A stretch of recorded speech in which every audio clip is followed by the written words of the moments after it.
नमस्कार सभी मित्रों और साहित्य प्रेमियों को। आज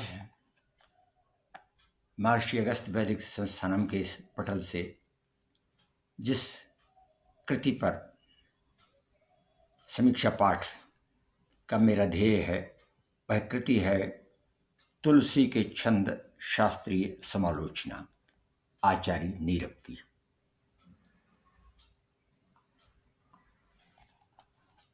आचार्य नीरव की यह पुस्तक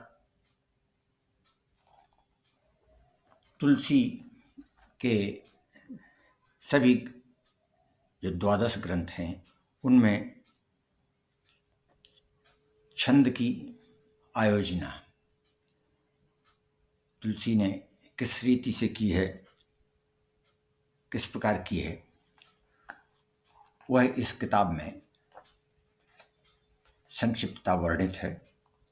यह किताब कविता लोक प्रकाशन लखनऊ उत्तर प्रदेश से प्रकाशित हुई है और इसका मूल्य 200 रुपये है। इसे आचार्य ओम नीरव ने गोस्वामी तुलसीदास जी को ही समर्पित किया है।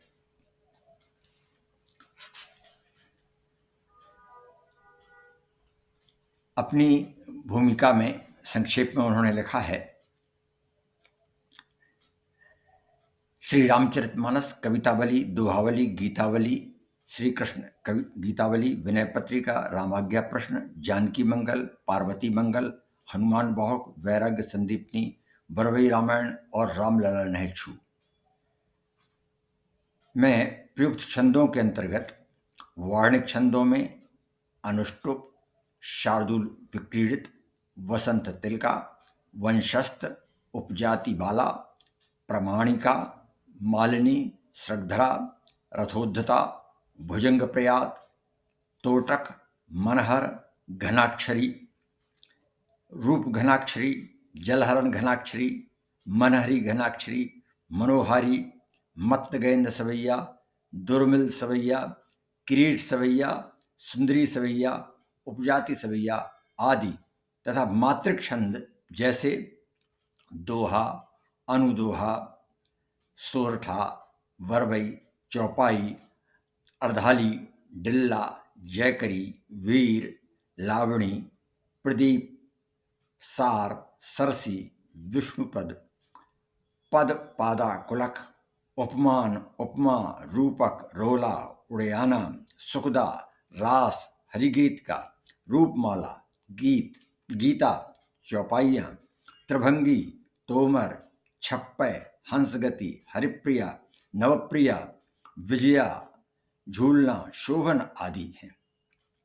इस प्रकार उन्होंने कहा है कि 56 छंद तुलसीदास जी ने वार्णिक और मात्रिक अपने कृतित्व में, अपनी इन रचनाओं में उपयोग में लाए हैं। आचार्य ओम जी तो आचार्य हैं, तो उन्होंने इन वार्णिक और मात्रिक छंदों के की संख्या के विवरण दिए हुए हैं और इनके मात्राओं और वर्णों के संबंध में भी विशद व्याख्या की है। इसके संक्षेप में जो हमारा एक अभिमत सा है, लिखित संक्षिप्त सा, उसे मैं यहाँ पाठ कर रहा हूँ। तुलसी के काव्य का छांदिक वितान, इस शीर्षक से मैंने लिखा है। सुकवि शास्त्रज्ञ ओम नीरव ने तुलसी साहित्य के छंद विधान पर बहुत परिपूर्ण शोध और सम्यक विचार बोध के से अपनी कृति तुलसी के छंद शास्त्रीय समालोचना पुस्तक की रचना की है। मानस के दोहा, चौपाई, सोरठा और हरिगीत आदि छंदों की पहचान तो सामान्यतया रामायण प्रेमियों को रहती है, किंतु उनके द्वारा प्रयुक्त वार्णिक संस्कृत छंद और गीतावली, कवितावली, कृष्ण गीतावली, विनय पत्रिका आदि के विविध मात्रिक छंदों की पहचान प्रायः ध्रुव ही रहती है। इनके राग रागिनियों की पहचान गीता प्रेस तथा अन्य कुछ प्रकाशनों में दी जाती रही है, किंतु उनका कितने लोग किस रीति से उपयोग करते हैं जानना समझना प्रायः कठिन ही जाता है। कुछ समय पूर्व श्री रामभद्राचार्य के प्रवर शिष्य श्री नित्यानंद मिश्र ने रामचरितमानस में प्रयुक्त कुल 47 वार्णिक और मात्रिक छंदों की वेबसाइट पर अंग्रेजी और हिंदी में बहुत सारगर्भित विवेचना प्रवर्तित की थी। यह अंग्रेजी और हिंदी दोनों में थी। यह स्पष्ट है कि जहां वह विवेचन रामचरितमानस तक सीमित था, आचार्य ओम नीरव ने इस संश्लेषण में गोस्वामी जी के सभी 12 ग्रंथों का समाहार किया है। उन्होंने इस कृति में शास्त्र सिद्धांत और लोक रीति पर भी विचार करते हुए इस काव्य शास्त्रीय विषय को सुकर और बोधगम्य बनाया है। इस संबंध में अपनी प्रस्तावना में उनका यह कथन द्रष्टव्य है: जब किसी रचना में छंद का अनुप्रयोग होता है तो अनुप्रयुक्त छंद की तुकांत योजना और चरण संख्या का प्रतिबंध अनिवार्य नहीं रहता है, केवल उसकी लय और लय के व्याकरण को ग्रहण किया जाता है। तुलसी के पदों में छंदों का अनुप्रयोग इसी रूप में हुआ है। सभी पदों की रचना एक जैसी नहीं है, इसलिए उसका कोई एक विधान निश्चित करना संभव नहीं है। पृष्ठ 15 पर कहा उन्होंने। उदाहरण के लिए कवितावली और हनुमान बाहुक के संदर्भ में ही उन्होंने मत्तगैंद, दुर्मिल, किरीट, सुंदरी और उपजाति के 141 सवैया छंदों का उल्लेख कर इनका वार्णिक हिंदी छंद के मापनियुक्त सुंदरी सवैया के संदर्भ में ललगा ललगा ललगा ललगा ललगा ललगा ललगा पिंगल सूत्र सा 8 धन गा के रूप में समझाया है। अंत में तुलसी की छंद साधना समय पर आचार्य की टिप्पणी सर्वथा समीचीन है। लगता है कि उन्हें छंद शास्त्र का पूरा अधिकार था और उन्होंने अपने शैल्पिक कौशल का विभिन्न काव्य कृतियों में सुरुचिपूर्ण सम्मोहक अनुप्रयोग किया है। आचार्य प्रवर नीरव की यह साधना संप्रक्त रचना तुलसी प्रेमियों के लिए उत्तम पाथेय का कार्य करेगी, यह मेरी अभिकामना है। कुछ छंदों की पहचान भी हम करते चलते हैं, क्योंकि यह सभी के लिए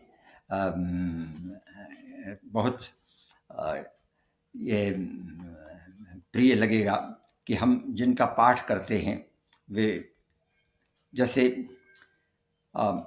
मात्रोत्थान छंद जो रामचरितमानस का मंगलाचरण में 7वां छंद है। नाना पुराण निगमागम सम्मतम यद रामायणे निगदितम कुछ धन्यतोपि स्वांता सुखाय तुलसी रघुनाथ गाथा भाषा निबंध मति मंजुल मातनोति। और इसी तरह से इन्होंने संस्कृत के वार्णिक छंदों का तो बहुत अच्छा परिचय दिया हुआ है। जैसे अनुष्टुप छंद, तो पहला ही छंद जो है अनुष्टुप में वर्णानाम अर्थसंघानाम रसानाम छंद सामपि, ये प्रमाणिका जो छंद है नमामि भक्त वत्सलम कृपालुशील कोमलम, जो आरण्यकांड में आता है। और रथोद्धता बड़ा प्यारा छंद है उत्तरकांड में। कौशलेन पदकंज मंजलौ कोमलावज महेश वंदितौ जानकी करसरोज लालितौ चिंतकस्त मन भृंग संगनौ। वंशस्थ भी हम लोग अयोध्या कांड के आरंभ में पढ़ते हैं। प्रसन्नता या न गताभिषेक तस्तथा न ममलेन वनवास युक्ता मुखाम्बुज श्री रघुनरस्य मेषदासु मंजुल मंगल प्रदा। और जो भगवान शंकर जी के भक्त हैं, नमामि शमीशान निर्वाण रूपम जिसका पाठ करते हैं वे तो यह जान लें यह भुजंग प्रयात है, भुजंग प्रिय हैं जिनको ऐसे शंकर जी, तो भुजंग प्रयात छंद नमामि शमीशान निर्वाण रूपम विभुम व्यापकम ब्रह्म वेद स्वरूपम। इस प्रकार से इस किताब को